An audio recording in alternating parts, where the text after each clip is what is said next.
Presta in nobis religionis aumentum, fazei crescer em nós a santa religião. Pelo sinal da Santa Cruz, livrai-nos Deus nosso Senhor dos nossos inimigos, em nome do Pai, do Filho e do Espírito Santo. Amém. Louvado seja Deus, meus irmãos. Hoje, nessa Santa Missa, o sexto domingo, depois de Pentecostes, a Igreja traz para nós uma lembrança muito importante, primeiro do que acontece conosco quando nós somos batizados. Na leitura da Epístola, nós escutamos São Paulo falando dessa relação entre o batismo com a morte de Jesus. Assim como assim como Cristo morreu e ressuscitou, assim cada um de nós, pelo batismo, nós morremos com Cristo para o pecado e recebemos uma vida nova, a vida da graça, a vida que nos faz ser filhos de Deus. Portanto, é preciso que nós consideremos mortos para o pecado e vivos para Deus. É o que São Columba Marmion trata no seu livro de uma maneira espetacular, falando da vida interior, da união íntima com Jesus Cristo, que cada vez mais que a gente cresce na graça de Deus, que a gente vive os sacramentos, especialmente na Sagrada Liturgia, cada vez mais essa vida sobrenatural cresce e cada vez mais também nós morremos para o pecado, renunciando a tudo aquilo que ofende a Deus, nosso Senhor. Mas é preciso tomarmos cuidado.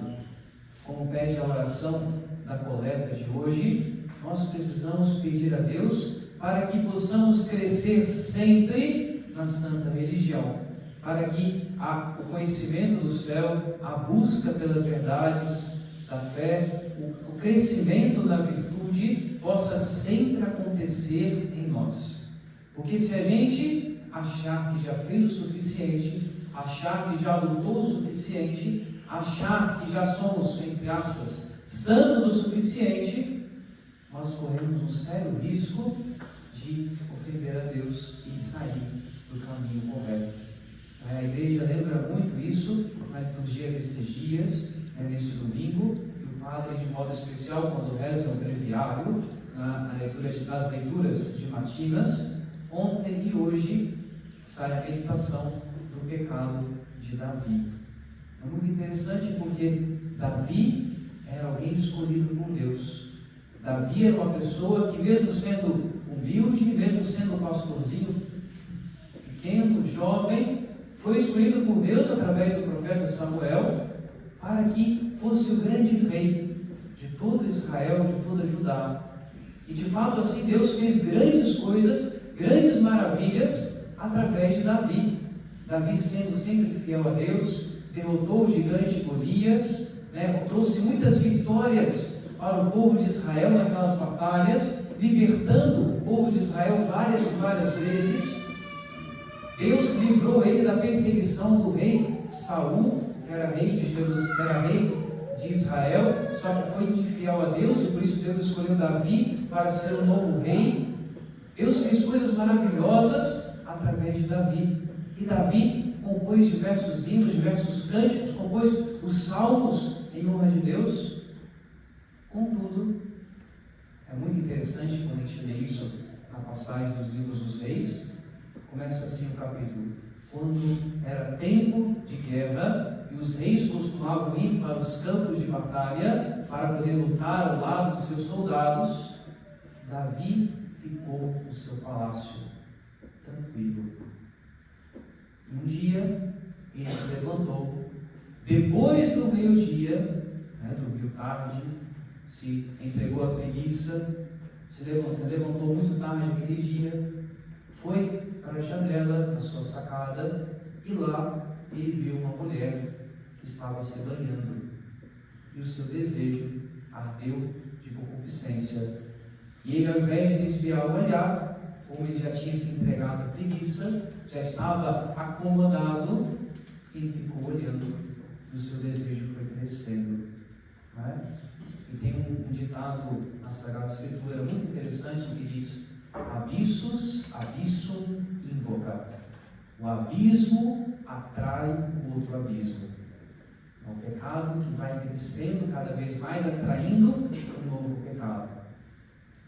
Então Davi, cheio de desejo para com aquela mulher, procurou saber quem que era, e quando viu, era a mulher de um dos seus soldados, de um dos seus amigos. Mas, como ele estava ardendo pelo desejo, chamou aquela mulher para o palácio e ficou com ela. E quando ela volta para casa, ela tinha concebido um filho do rei. Ela mandou dizer para o rei que ela havia concebido, e o rei, para poder esconder o seu pecado, mandou chamar o seu amigo Urias, que estava lá na guerra lutando pelo povo. E quando Urias chega no palácio do rei, o rei Davi pergunta como é que estava o andamento da batalha, da guerra, e depois manda: pode ir para casa, toma um banho, descansa, fica com a sua esposa. Mas Urias, que estava consciente do seu dever, ele não foi para casa, mas ficou no palácio, junto com os outros servos do rei, para que ele pudesse voltar logo para a batalha que ele estava travando. E o rei Davi, no dia seguinte, quando viu que ele não foi para casa, insistiu com ele mais uma vez, para que ele fosse para casa, para que desse atenção à sua esposa, para que visse a sua esposa, que tinha já meses que não via. E o Urias respondeu: mas meu rei, como é que eu posso ir para casa tranquilo, ficar com a minha esposa, jantar, beber, cear, sendo que os meus amigos estão lutando pelo povo, sendo que o meu general está lá no campo de batalha? Como eu posso ficar tranquilo em casa? O abismo atrai um outro abismo. O rei Davi, vendo que não ia conseguir convencer ele a ir para casa, então escreveu uma carta para o general, pedindo para que Urias fosse colocado na linha de frente, onde a batalha era mais dura, onde talvez ele não pudesse escapar. Dobrou a carta, colocou no selo real, entregou para Urias, para que ele próprio carregasse a sua sentença de morte e entregasse diante do general, que obedeceu o pedido do rei, colocou Urias na frente, na linha de frente de batalha, de onde ele de fato acabou morrendo. E aí o rei Davi, querendo se passar por bonzinho, chamou a esposa do falecido Urias para consolá-la e se casou com ela. Passados alguns dias, veio o profeta Natã, inspirado por Deus, para poder apontar o erro de Davi, e disse para Davi: Sua Majestade, tinha um pobrezinho que tinha uma pequena ovelhinha. Ele cuidava dessa ovelhinha como se fosse sua filha. Levava ela para poder pastar, ela dormia dentro de sua casa, junto com seus outros filhos. Ele tinha muito amor por essa única ovelhinha que ele tinha. Ele tinha um vizinho que era muito rico, e tinha muitas e muitas ovelhas, muitos e muitos bois. E quando chegou em peregrinação o seu amigo de longe, aquele rico, não querendo matar nenhum das suas ovelhas, nenhum dos seus bois, mandou pegar a única ovelha daquele pobrezinho para poder preparar o alimento para o seu amigo que vinha de longe. E o rei Davi, na mesma hora que escutou isso, rasgou as suas vestes de indignação e disse: esse homem merece a morte, ele tem que pagar 4 vezes mais, restituir aquilo que ele roubou. E o profeta Natã então aponta o dedo na cara de Davi e diz: pois bem, o Senhor é esse homem, ó majestade.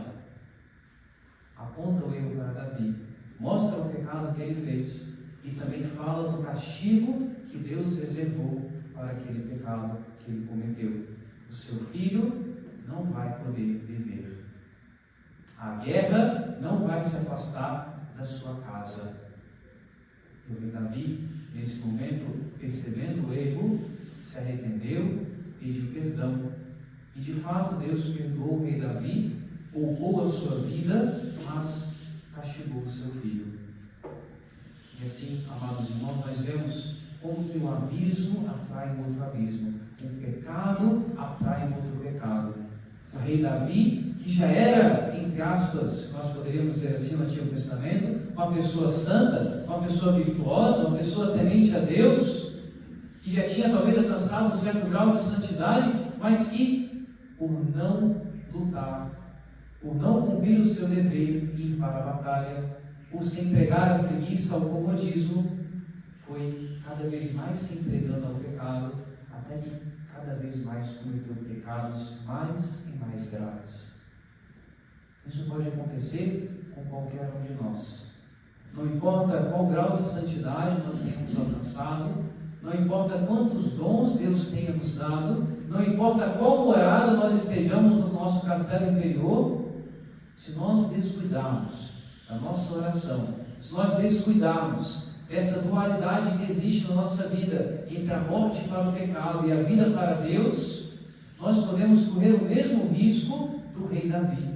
Podemos ir cedendo aos poucos nos pecados, primeiro nos pecados mais leves, nas imperfeições, nos pecados veniais, mas cada vez mais aquilo vai crescendo, vai destruindo a nossa alma, e cada vez mais acabamos por cometer pecados mais e mais graves, até nós desvirtuarmos o caminho e corremos o grande risco de perder a nossa alma.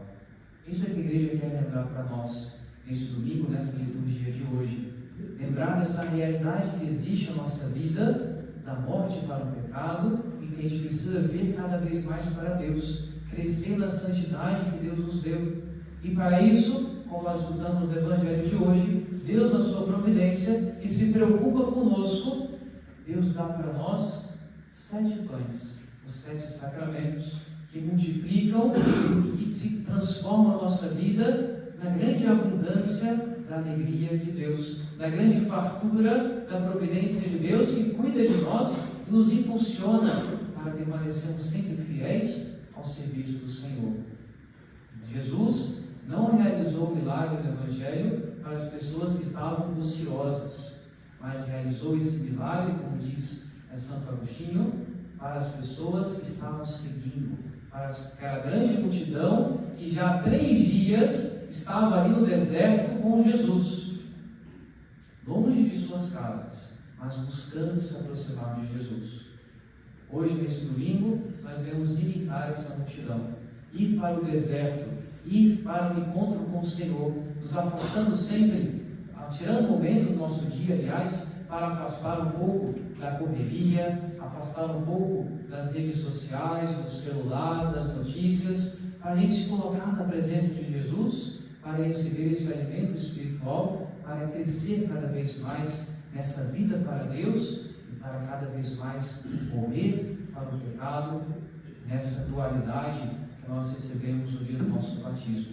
Cada vez que a gente morre para o pecado, a gente pode viver mais para Deus. E cada vez mais que a gente vive no serviço de Deus, cada vez mais o pecado morre dentro de nós. E cada vez um homem novo da graça de Deus, da filiação de Deus, consegue crescer, consegue se desenvolver até um dia nós alcançarmos o céu. Vamos pedir essa graça hoje, nessa Santa Missa, e que Nossa Senhora, a boa Mãe do Céu, controlada do coração de Maria, possa nos ajudar nessa busca pela santidade, nessa busca de Deus, para que assim a gente possa encontrar esse caminho, perseverar, crescer na santa religião, pedindo sempre a Jesus, dar a graça de ser cada vez mais santo, para que assim possa encontrar a paz, a alegria, e um dia possamos estar junto com a Virgem Maria e os santos na glória do céu. Em nome do Pai, do Filho e do Espírito Santo. Amém.